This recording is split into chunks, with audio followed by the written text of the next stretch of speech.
Ariel Helwani in San Diego getting set for Strikeforce Diaz versus Daly alongside the Strikeforce welterweight champion Nick Diaz. And Nick, good to see you again. A lot of people are very excited for this fight. How are you feeling in the days leading up to it? I'm all right. I wasn't going to do this interview, but they told me I had to. So, I feel good. I'm ready to fight. And I don't know. I don't have much to say. Something against me? Do you not like me, Nick? I feel like you instigate fights quite a bit, but that's Fights between the fighters? yeah. I mean, maybe that's your job, but where I come from, people like that get slapped. Do you think I'm instigating, or do you think I'm just asking questions? You're just doing your job, bro. It's nothing personal. Respect, right? Saying I just don't like to fall into play with the whole thing. So. Well, I hope we can have a mutual respect, and always enjoyed watching you fight and respect the time, and been covering you for a long time. So I appreciate the time as always. No, it's all good. I see how you are. Okay. That's how you got to be. That's how That might not be a good thing. Well, it's not a problem for me. It's your job. So, I mean, I don't know. It might not be a good thing, but I don't know. You get paid, right? So we gotta do what we gotta do out here. All right, well, let's talk about the fight itself. A lot of people think that Paul Daly might give you your toughest test as welterweight champion. Would you agree with that? You never know. Sometimes it's matchup and fighters. I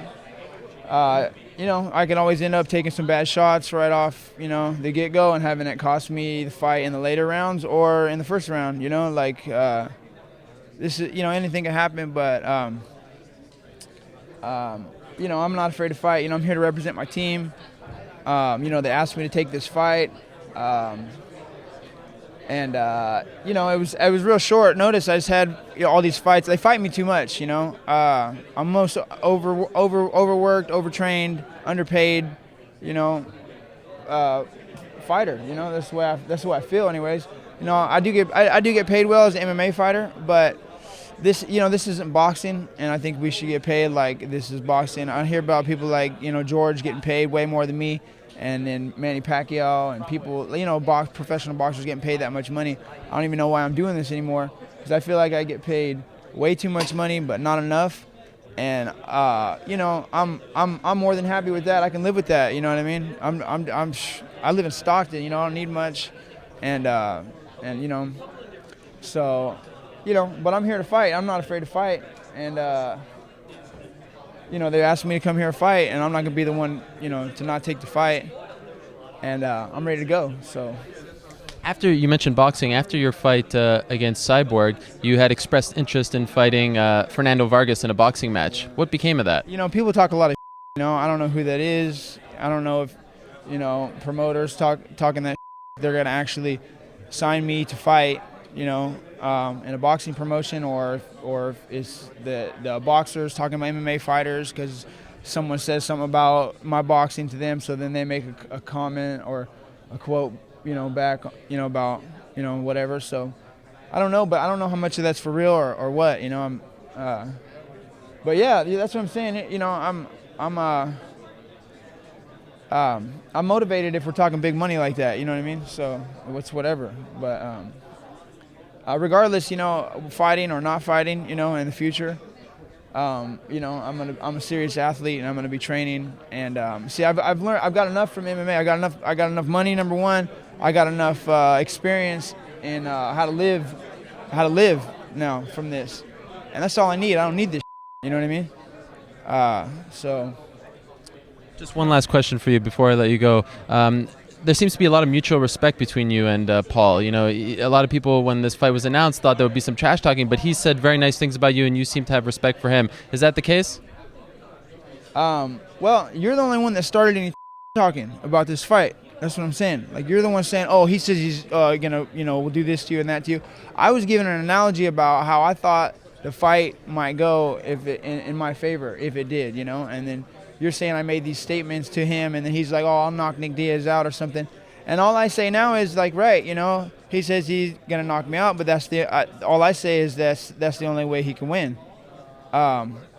So, there's not much to say. There's no mutual respect. What, he's not talking to I'm not talking to why would I have anything, talk bad about him. You know, I hope he don't hit me with the cheap shot, but I understand, you know, what it feels like to be held down for 3 rounds, and and it just don't feel like this guy. You know, this guy is avoiding the fight now.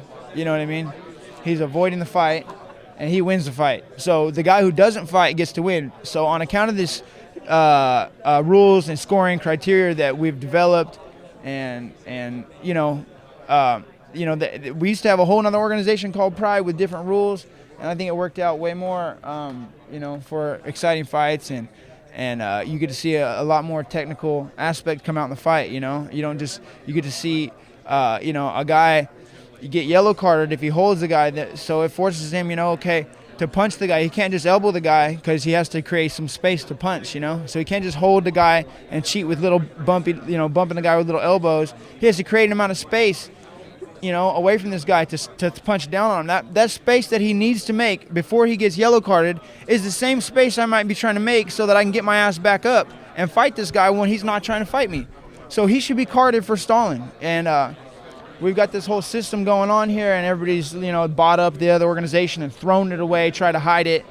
And it's just wrong, I feel like the Japanese, they kind of knew how the martial arts went and how it should be. And the more technical, martial artist or wrestler or boxer, and the best man's going to win, by these old rules, is the way I feel. I feel like, it favors the more technical boxer and martial artist, and all this UFC and the cage fighting nowadays, it's always been geared towards the wrestler. It's always been geared towards the wrestler. I knew that, and then as soon as I started fighting the UFC, I knew I needed to really pick it up and start playing that game, and learn how to fight like that, because I'm winning.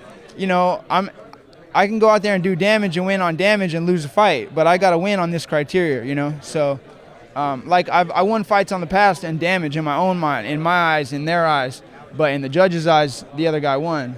But when I went home, and they went home, they know who really won the fight. You know what I mean? So, but they knew how to win the fight, and they were aiming to go in there and win on that scoring criteria. I just I wasn't up on game, and I should have been, and I just didn't have anybody to tell me, hey, listen, you will lose the fight if you go on bottom in the first round, and they start, you know what I mean? Yeah. It's just not, you don't realize that stuff when you're 18 years old. Well, thank you so much for the time, Nick. I appreciate it as always, regardless of what you may think. A lot of respect for you, and I wish you the best of luck on Saturday night. All right, thank you.